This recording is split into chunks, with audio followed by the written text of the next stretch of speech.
नमस्कार साथियों, आपके अपना परिवार एसएल क्लासेस में हार्दिक स्वागत एवं अभिनंदन। साथियों, आज की क्लास के अंदर अपन वही भौतिक विज्ञान के बारे में चर्चा करेंगे। पुरानी क्लासों को अपन ने छोड़ा है, उसी क्लास को अपन आगे बढ़ाएंगे। साथियों, एक बार अपन थोड़ा सा रिवाइज कर लेते हैं। अपन ने भौतिक विज्ञान के अंदर गति के ऊपर चर्चा कर चुके हैं। गति के बारे में अपन सही तरीके से बढ़िया अच्छे से बात कर चुके हैं। बल के बारे में बात कर चुके हैं। बल से गुरुत्वाकर्षण बल के बारे में भी अपन बात कर चुके हैं। आज एक वेरी इंपॉर्टेंट टॉपिक ये रहेगा, ग्रहों की गति से संबंधित केपलर का नियम। ये बहुत इंपॉर्टेंट टॉपिक है, बहुत इंपॉर्टेंट टॉपिक है। आपके मतलब एग्जाम के अंदर इस टॉपिक से संबंधित प्रश्न बनने की बहुत ज्यादा संभावना रहती है, तो धीरे से समझना, अच्छे से समझना।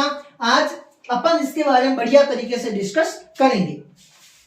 छोटा सा टॉपिक है, 3-4 लाइनें हैं, पर आपके लिए बहुत ज्यादा काम आएगा। देखना, पहला पॉइंट है, प्रत्येक ग्रह सूर्य के चारों ओर एक दीर्घ वर्ताकार कक्षा के में परिक्रमण करता है। जो प्रत्येक ग्रह होता है वो सूर्य के चारों ओर एक दीर्घ वर्ताकार कक्षा के अंदर क्या करता है? परिक्रमा करता है। मतलब प्रत्येक ग्रह होता है वो एक दीर्घ वर्ताकार कक्षा के अंदर सूर्य के चारों तरफ क्या करता है? परिक्रमा करता है। प्रत्येक ग्रह का क्षत्रीय वेग नियत रहता है। उसका जो क्षत्रीय वेग रहता है वो क्या रहता है? नियत रहता है। मतलब जिस वेग के साथ में वह ग्रह गति करेगा वह क्या रहेगा? उसका वेग क्या रहता है? हर समय क्या रहेगा? नियत रहेगा। कोई भी किसी भी तरीके से उसके अंदर परिवर्तन नहीं होगा। मतलब कि पृथ्वी का जो नियत वेग है वो पृथ्वी का नियत वेग अपने स्तर रहेगा। वैसे ही जैसे बाकी जो ग्रह है उनके अंदर जो वेग रहेगा वो उनका नियत वेग बना हुआ रहेगा। अगला पॉइंट है, सूर्य के किसी ग्रह की औसत दूरी, सुनना ध्यान से, ठीक है? सूर्य से किसी ग्रह की औसत दूरी किससे प्रदर्शित किया? स्मॉल आर, ठीक है? सूर्य से किसी ग्रह की औसत दूरी का घन किसी ग्रह की औसत दूरी जिस सूर्य से जिस ग्रह के बीच में हुई, उसी ग्रह के सूर्य के चारों ओर परिक्रमण काल, सूर्य के चारों ओर परिक्रमण काल मतलब वो ग्रह जैसे पृथ्वी हो गया, माना ये सूर्य है, सूर्य का मतलब सूर्य के किसी ग्रह, मतलब किसी ग्रह बोलो तो अपन पृथ्वी को मान लेते हैं, अपना ही ग्रह मानते हैं। बाकी वाले किसी दूसरे ग्रह के मान लिया तो ग्रह क्या करने आ जाएगा कि मारसा मारना की कर ली होती, किले पूछने वाली, तो पृथ्वी अपने आप रहे, आपको कहते हम जाने हो, ठीक है?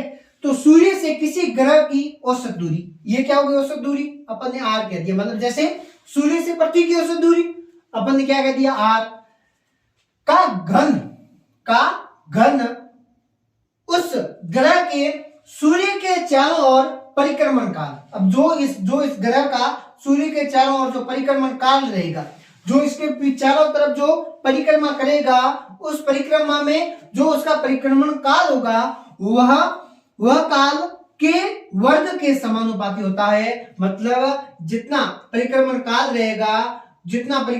रहेगा उतना उसके जो उसकी दूरी होगी वह दूरी और परिक्रमण काल एक दूसरे के वर्ग के क्या होते हैं? समानुपाती होते हैं। एक दूसरे के समानुपाती होते हैं। मतलब किसी ग्रह की सूर्य की तरफ जितनी उसकी दूरी होगी और उसका जो परिक्रमण काल होगा वह दोनों एक दूसरे के क्या होंगे? वर्ग के समानुपाती होंगे। आगे बात समझ में? ओके। इस प्रकार जो ग्रह सूर्य से जितना दूर होगा उस ग्रह का परिक्रमण काल उतना ही क्या होगा? अधिक होगा। जितना कोई ग्रह सूर्य से दूर होगा उतना ही उसका परिक्रमण काल क्या होगा? अधिक होगा। जितना वो दूर होगा उतना ही उसका परिक्रमण काल क्या होगा? अधिक होगा। ठीक है, आगे बात समझ में? जितना वो सूर्य से दूर होगा उतना ही उसका परिक्रमण काल क्या होगा? अधिक होगा। मतलब जितना सूर्य से दूर रहेगा उतना ही वह सूर्य के चारों तरफ चक्कर लगाने में अधिक समय लेगा। ओके, आगे बात समझ में, मतलब जितना जो ग्रह सूर्य से दूर होगा उतना ही वो क्या होगा, सूर्य के चारों तरफ जो कक्षा है उस कक्षा के अंदर चक्कर लगाने में अधिक समय लेगा। आगे बात समझ में, जैसे सूर्य के निकटतम ग्रह बुध, बुध का परिक्रमण काल होता है 88 दिन। कितना होता है? 88 दिन। सूर्य से निकटतम ग्रह बुध का परिक्रमण काल कितना? 88 दिन। दूर स्थित ग्रह, जैसे दूर स्थित ग्रह नेपच्यून कहते हैं, उस नेपच्यून का परिक्रमण काल रहता है, वो कितना रहता है? 165 वर्ष में वो एक परिक्रमण लगाता है। मतलब 88 दिन के अंदर बुध सूर्य के चारों तरफ एक चक्कर लगाता है, ठीक है। उतना ही ये जो अपना नेपच्यून है ये क्या करता है, सूर्य के चारों तरफ चक्कर लगाने में कितना समय लेता है? 165 वर्ष लेता है। कितना लेता है? 165 वर्ष लेता है। जैसे अपने पृथ्वी कितना टाइम लेती है? पृथ्वी कितना टाइम लेती है बेटा? पृथ्वी अपने कक्ष पर मतलब अपने ही कक्ष पर घूमने में कितना समय लेती है? 24 घंटे। कितना लेती है? 24 घंटे लेती है। कितना लेती है? 24 घंटे। और पृथ्वी सूर्य के चारों तरफ चक्कर लगाने में कितना समय लेती है? सूर्य के चारों तरफ चक्कर लगाने में पृथ्वी समय लेती है 365 दिन। कितना लेती है? 365 दिन लेती है। आगे बात समझ में, कितना समय लेती है? 365 दिन लेती है। और 4 सालों बाद एक और टाइमिंग इसके अंदर फर्क होता है, पता आपको? ठीक है, तो इसके अंदर सूर्य के चारों तरफ पृथ्वी चक्कर कितने दिनों में लेती है? 365 दिनों में लेती है। और अपने अक्ष पर 24 घंटे में। ठीक है, अपने अक्ष पर एक पूर्ण घूर्णन करती है तब एक दिन पूरा होता है। आगे बात समझ में। और 365 दिन मतलब लगाती है एक चक्कर, जो पृथ्वी सूर्य के चारों तरफ पूरा करती है उसमें 365 दिन होते हैं। आगे बात समझ में, तो इसका ले लो स्क्रीनशॉट, फिर एक और अच्छे से टॉपिक के ऊपर चर्चा करते हैं। ये केपलर का नियम इतना ही है, बस ये मोटा मोटी बात है, आपको ज्यादा रटने की जरूरत नहीं है। ये सिंपल सी बात है जो आपको मैंने पढ़ाई है, आई होप अच्छे से समझ में आई होगी। ले लो स्क्रीनशॉट।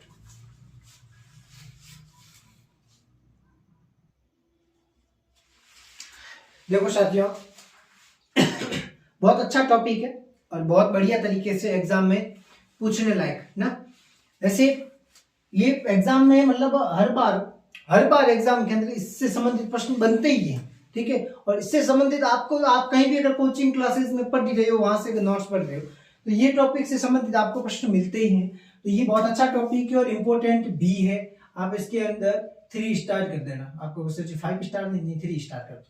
किसी वस्तु को, अब यहां से सुनो, किसी वस्तु को किसी तरल में डुबोने पर, कोई वस्तु है उसको तरल पदार्थ मतलब समझते हो, पानी हो गया, दूध हो गया, तेल हो गया, ये तरल पदार्थ है। इनमें डुबोने पर तरल द्वारा वस्तु पर ऊपर की ओर एक बल लगाया जाता है। उस तरल पदार्थ द्वारा वस्तु को ऊपर की ओर फेंकने में एक क्या लगाता है? बल लगाते हैं। इस बल को ही क्या कहते हैं? उत्प्लावन कहते हैं।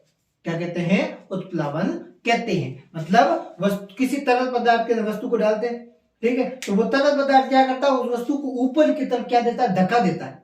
ऊपर की ओर क्या देता है? धक्का देता है। उसको ही अपन क्या कहते हैं? उत्प्लावन कहते हैं। क्या कहते हैं? उत्प्लावन। उत्प्लावन बल का मान वस्तु द्वारा हटाए गई तरल के बाहर के बराबर होता है। उत्प्लावन का मान किस पर? मान जो होता है वस्तु द्वारा हटाया गया जो तरल बाहर होगा उसके बराबर होता है। जो तरल पदार्थ होगा, तरल पदार्थ के अंदर जो बाहर होगा उसके बराबर होता है। अगला समझ में, ये बात समझ में आई। उत्प्लावन बल का जो मान होता है वह वस्तु द्वारा हटाई गई, जो वस्तु आप उसके अंदर तरल पदार्थ के अंदर डालते हो ना, जो तरल पदार्थ में जो वस्तु डालते हो उस वस्तु द्वारा हटाया गया तरल, जहां से वस्तु डालोगे वहां से जो तरल पदार्थ हटाएगी। अब वस्तु को आप डुबोगे तो उसके अंदर, जैसे आप डब्बा डाल रहे हो पानी का, ठीक है, ऐसे सीधा डब्बा डालते हो, आप देखोगे जैसे आप वैसे ही, मतलब खाली डब्बा है, ठीक है, खाली डब्बा है, उस खाली डब्बे को स्नान करते हो कभी कभी, हाँ कभी स्नान करो ना तो याद करना। देखो आप जैसे खाली डब्बा है, ठीक है, उस खाली डब्बे को सीधा मतलब जो ऊपर मुंह वाला है उसको ऊपर रखना, वैसे सीधा सीधा उसके अंदर ऐसे डालना। आप ऐसा देखोगे कि जो पानी है वो क्या लगा रहा है, उसके ऊपर बल लगा रहा है डिब्बे के ऊपर। मतलब पानी ये चाहता है कि इस डिब्बे को उछाल के बाहर फेंक दो, ठीक है। तो आप उस पानी के अंदर उस डिब्बे को डालोगे तो डिब्बा क्या करता है, अपनी जगह बनाने के लिए क्या करेगा, उस पानी को हटाएगा। तो जो पानी को हटाएगा ना वो उस तरल के भार के बराबर होता है। जो तरल पदार्थ होगा उस तरल पदार्थ के भार के क्या होगा, बराबर होगा। आगे देखो, वस्तुओं का उस द्रव में तैरना या डूबना उस द्रव तथा वस्तुओं के घनत्व के अंतर के कारण होता है।